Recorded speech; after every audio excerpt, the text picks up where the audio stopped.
What's up, YouTube? This is Shawboys2324, aka Henry Scarborough Jr., and you're watching another DVD review. This is a DVD review on the history of the Intercontinental Championship.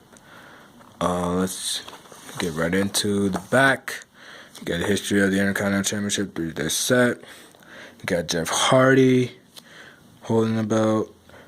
Let's see, focus. You got Ricky Steamboat. I forget who this guy is. You got Macho Man Randy Savage, and then you got The Rock. I think that's probably. I'm not really sure about. It's like a smudge right here. Sorry about that, but I don't know who that is at the moment. So let's get right into it. Focus.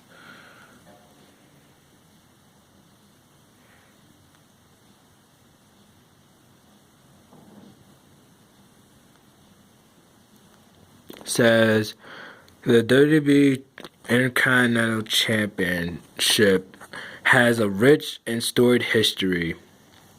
The biggest names in sports entertainment have worn its gold on the road to immortality. Since the late 1970s, it has been held by current and future Hall of Fame superstars including The Rock, Stone Cold Steve Austin, Triple H, Shawn Michaels, Ultimate Warrior, Bret Hitman Hart, Mr. Perfect, Eddie Guerrero, Edge, Macho Man Randy Savage, Ricky the Dragon Steamboat, and so many more. WWE fans have spoken, choosing their favorite Intercontinental Championship matches from each decade, and the top voted matches have been collected in this 3-disc set.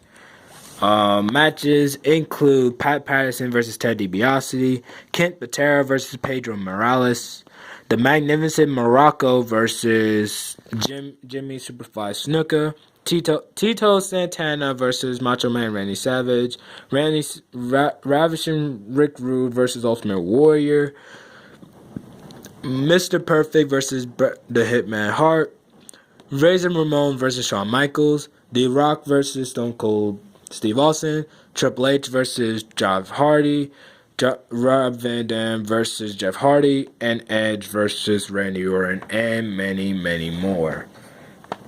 Let's get into it.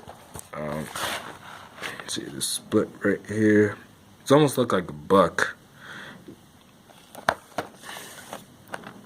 Alright.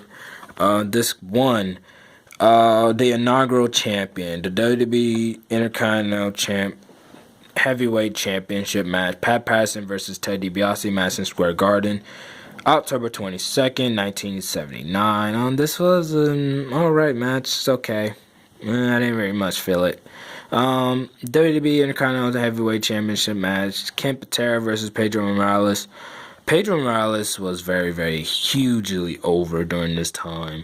Madison Square Garden, October 29th, 1980. This was an alright match. The Olympic Strongman versus the Fury Latino. Todd Grisham was the one who was commentating between all the matches. It's almost the similar format how the WWE Championship, the history of the WWE Championship DVD was, except it was Jim Ross who was commentating for each match, and this had the same format. I like that. Give a little bit background on the history of the match itself, and it actually helps new viewers who are getting this DVD and don't know any of these people or never watched any of these wrestlers before. So it was very helpful to me. Knockdown drag out fight. Pedro Morales versus the Magnificent Morocco. Madison Square Garden, December 28, 1982. This was an alright match. The Super Splash Steel Cage match for the WWE Intercontinental Heavyweight Championship. The Magnificent Morocco versus Jimmy Superfly Snuka. October 17, 1983. This was a good match. Probably like one of the highlights of the match was a splash on top of the cage by Jimmy Superfly Snuka. Even though he didn't win, but he like that was probably like even that was probably like an unforgettable spot. Arriba, the hammer and the Hammer Valentine in a lumberjack match for the WWE Intercontinental Heavyweight Championship versus Tina Tana in March 17, 1985. It's like crazy is that like a lot of people have like really long runs as Intercontinental Champion, at least in this era. Like after, overall, like this is actually not a bad match. Entered the Macho Man, Tito Santana versus Randy Macho Man Savage. I think this is one of his in Boston Garden. This is like one of his like heel days, and like he was started coming in, and like he was like very like hot at the time. I mean, not by the like fans, but like I think he was like a heel at the time. The greatest ever means like probably like one of the best like Intercontinental Championship matches, at least by like the internet fans' eyes. I mean, this was probably like the best match on WrestleMania 3, but the main event is the main event. People were drawn. 93,000 people, well, figuratively 93,000. It wasn't actually 93,000. Sorry about that. But like but Hulk Hogan and Andre the Giant drew that many people. It wasn't this match. Even though this was best match on the card, no match have any significance better than Hulk Hogan versus Andre the Giant. And I wasn't even alive at that time, and that was probably like one of the marquee matches in WrestleMania 3. This is the best match on the card, but it wasn't the main event. So that's why like, oh, but this match should have been main event because it was the best match in the on the card. I mean, yeah, but at the time Hogan was hot, and Andre the Giant had an undefeated streak. He was undefeated for like almost like 15 years. Maybe even more than that. And like, so like, it was probably, I mean, this match is not like, I think this is probably overhyped. It's not overrated by any stretch of imagination, but it's probably like overhyped. At least like in like matches in the 80s. But this was a good match, but like, just crazy. Like, this feud was like amazing. And the guitar playing antagonist, Ricky the Dragon Steamboat versus Honky Tonk Man Superstars, June 2nd, 1987. This was it's alright match. End of an era.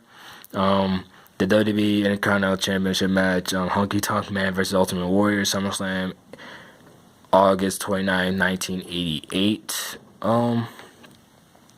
It was an alright match. It wasn't even a match. It was like 6 seconds, I believe, or maybe even less than 6 seconds, maybe even less or more.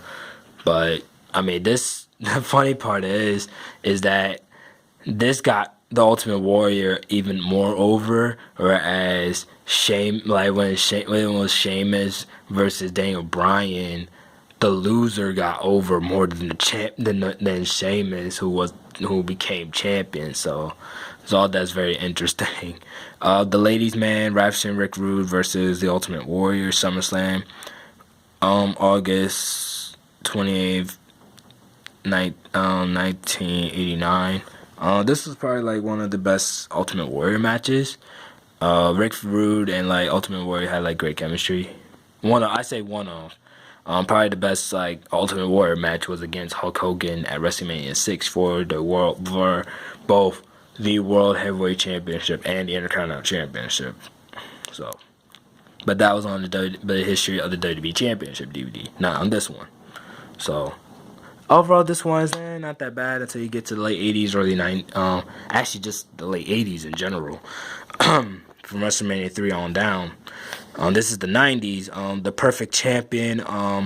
The WWE Intercontinental Championship match, Mr. Perfect versus Bret the Hitman Hart, SummerSlam, August 26, 1991. This was probably one of the top 10.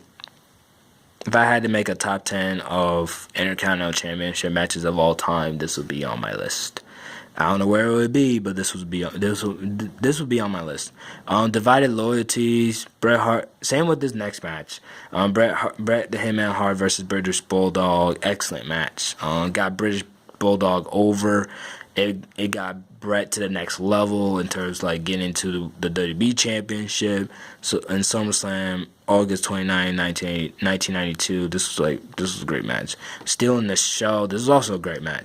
This too was probably like one of the best, probably the best like championship like DVDs like match setups. It's crazy because like back to back, you have like instant classics. Razor Ramon versus Shawn Michaels, WrestleMania 10, March 20th to March 20th, 1994. Like this. A standard barrier for the ladder match, single ladder matches for years to come, and like no singles match has held up to the standard yet. Not even like not really like close. Believing in Yourself, Razor Ramon versus Jeff Jarrett, Royal Rumble, January 22nd, 1995. It's all right.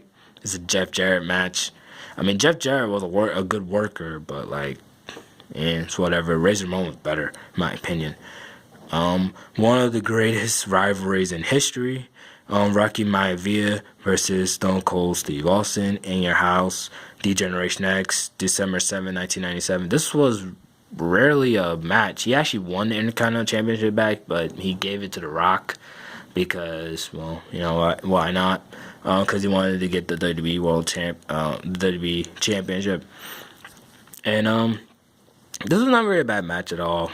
This was a precursor to what later followed on WrestleMania 15 bouts, WrestleMania 17, and WrestleMania like 19, like all like Backlash, 99. Yeah. So like Rock and Austin always had great chemistry in their matches, and like this was like a pre-incarnation of that. I say not. Probably like not reincarnation, but like pre-incarnation, meaning like but what happened like before. The new level of popularity, 2 out of 3 falls for the WWE Intercontinental Championship match. Triple H versus The Rock in Your House, fully loaded. September 26. No, not even such. No. My bad. July 26, 1998. There we go. Get it right. There we go. I got it right. I believe Triple H won the first fall, and The Rock won. I think, or The Rock won the first fall, and Triple H won the second fall. I think, yeah. And it ended in a draw. So like the feud. This was a great feud. Triple H and Rock always had great chemistry. This feud ended in like in SummerSlam, but unfortunately, Triple H had to have knee surgery, so it didn't really like. I mean, it was like great, like keep the fans interested, and then like when Triple H finally got the title, he got injured, so that kind of sucks. The Ninth Wonder of the World, good housekeeping match for the WWE Intercontinental Championship. Jeff Jarrett versus China, No Mercy, October 17, 1999. It's all right. If I had to pick like a worst match in like this disc, it'll probably be this match. Not because like China's a woman, it's just like the decision to put the Intercontinental Championship on China was dumb. It was dumb back then, and it's even worse. And it's even worse now. And like, you know, sadly China had passed away, but yeah. So whatever. There's this too. Overall, this too is probably like the best, in my opinion. Now we get to this 3. Probably. Focus. The new millennium. Chris Jericho versus Kurt Angle. No Way Out. February 27, 2000. This was a good match. Kurt Angle was the European champion at the time, and I know they didn't put it on this DVD, but he won He won the Intercontinental Championship. So overall, it's a good match. 3 is better than 2. Triple threat match for the WWE Intercontinental Championship. Eddie Guerrero versus Chris Jericho versus X-Pac. I forget who was the champion at the time, and I also forgot who won this match. So basically this is a forgettable match. I don't know. I think it was Jericho. It probably been Eddie. I don't even care. SmackDown. Yeah, SmackDown. October 12th, 2000. It's all right. Dave versus Goliath. This was probably one of the best upsets in this DVD in the decade, in the past decade and a half. Triple H versus Jeff Hardy, SmackDown, April 12th, 2001. This great upset, the build up to it, it was just amazing. Watch that match, just the ending, to watch Stephanie McMahon's facial expression in this match. It was just amazing. The unification, Rob Van Dam versus Jeff Hardy. This unification match, ladder match, with the Intercontinental Championship and European Championship, which Jeff Hardy won the pay-per-view before, and it was Raw, July 22nd, 2002. This was probably a great match. Rob Van Dam and Jeff Hardy always had great chemistry with each other. Battle of the young guns. Excuse me. The WWE Intercontinental Championship match: Edge versus Randy Orton, Vengeance, July 11, 2004. I don't know, was it me or was people were chanting boring during this match, and then picked up at the end, and then Edge won the championship from Orton, and it's this was an alright match. It's fans just started chanting boring. I think I might be wrong on that one, but they were chanting boring. I think I might be wrong. But it was an alright match. Not really the best. I think it's probably not really the best Randy Orton versus Edge matches, but it's probably up there. Then now this match would be probably in the top, almost probably top 5, instantly top 10. Steel cage, former world champions collide. Steel cage match for the WWE Intercontinental Championship. Ric Flair versus Triple H. Taboo Tuesday, November 1st, 2005. God, the best, instantly the best match on this disc. Probably top 5 matches that's on this DVD. Probably top 4, top 5. Very instantly. This is a great match. Bloody match too.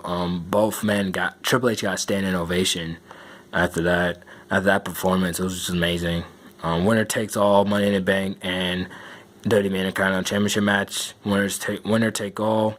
Rob Van Dam versus Shelton Benjamin. Backlash.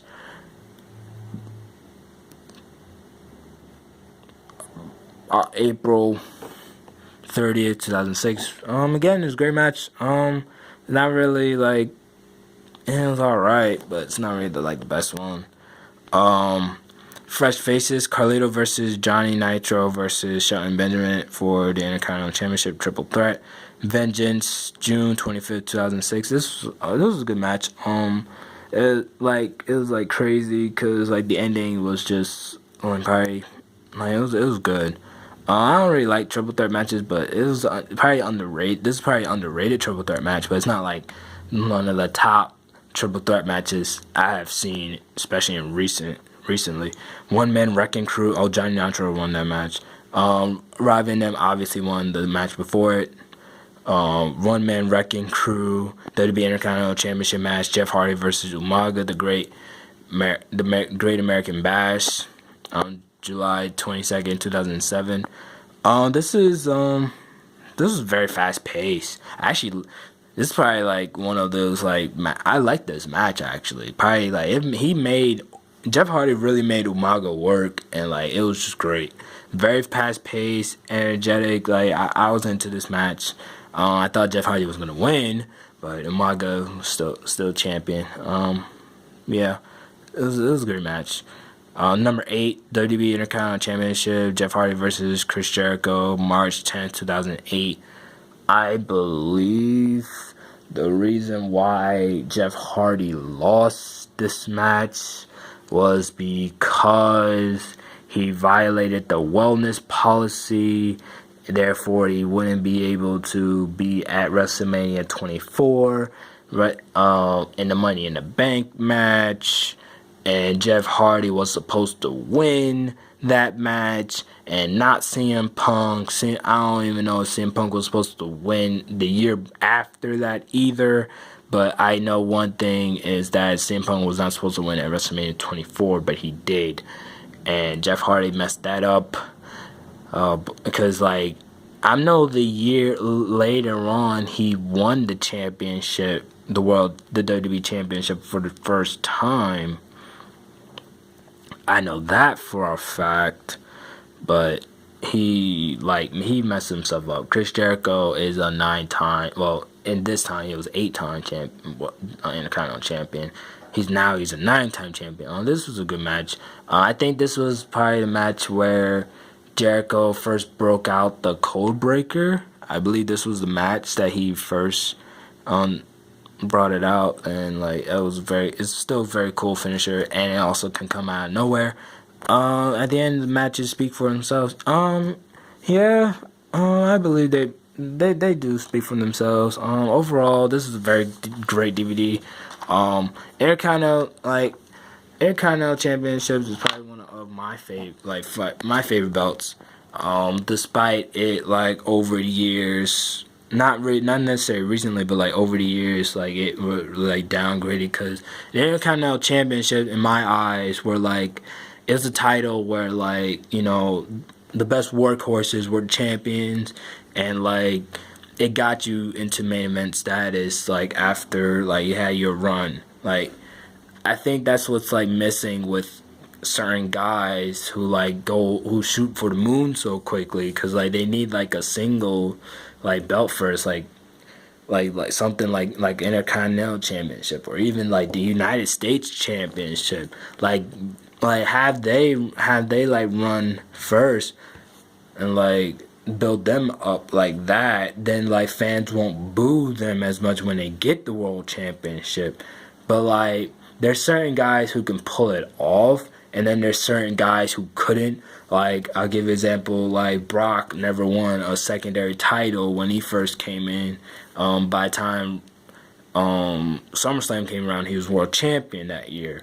But like, where it didn't work out is probably Roman Reigns. Again, I hate using an example of Roman Reigns, but this is actually really true. He didn't win this or the United States Championship first. He won the WWE Championship first.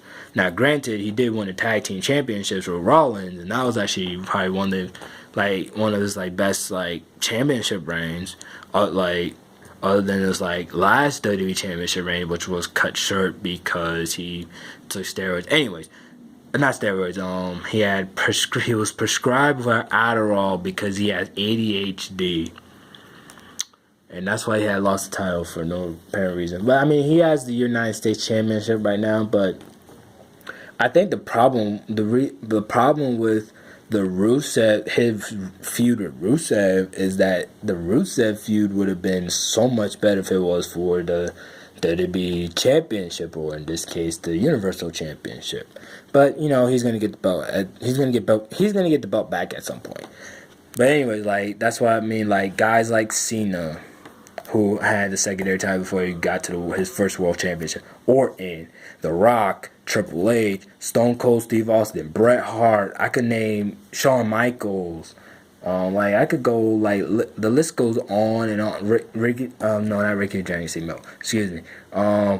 Macho Man Randy Savage, the Ultimate Warrior, like all of these guys got he had at least like the Intercontinental Championship runs before they got to the World Championship. Remember, they had the World Championship run. That's why Intercontinental Championship is like very important.